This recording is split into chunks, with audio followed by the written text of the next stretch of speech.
Hi, my name is Beaulieu. I'm the 2014-2016 Poet Laureate of Calgary and a sessional instructor here at Alberta College of Art and Design.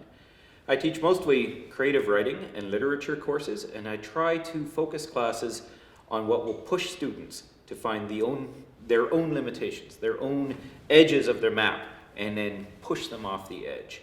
I figure that any student will come to a class having a pretty good idea of what they know. They've formed a map of their own experience.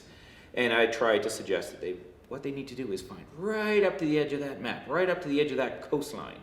And it's my job that the two of us together will push them off the edge of their map and add a little bit more knowledge to Here There Be Dragons, to that unexpected space.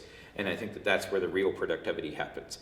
Over my own practice, I'm the author of 17 books of poetry, prose, and literary criticism, and I try to draw upon an innovative poetic practice and try to bring that into the classroom. Over the last 5 years, I've been teaching courses where my creative writing students, everything they had to create all term long was made on a series of portable manual typewriters. So everything was typewritten. I ask students to trust in their own abilities, to trust in the unexpected, to risk failure, and to come forward with something that they didn't even know that they could do. As an example, one of my recent classes is focusing entirely on the narratives of Choose Your Own Adventure books. So we're looking at contemporary examples where authors are asking readers to be involved in the creation of new texts. This informs video game production, script writing, creative writing, illustration, and all sorts of ways of looking at writing which is new and 21st century through the lens of something that's 1980s and kind of these retro volumes. So we're looking at contemporary examples, but we're looking at also all sorts of examples from the 1980s and 1990s of dice games, of board games, of role-playing games. Dungeons and Dragons is coming up in the classroom.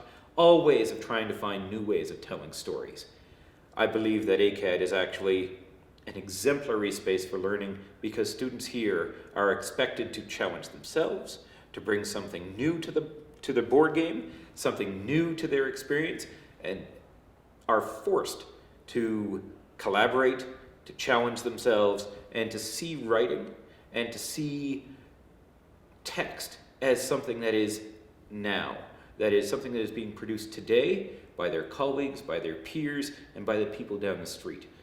I think that it is unbelievably important for students to see artwork and to see writing as something that is part of their actual experience. This is not something that's dusty and in the past.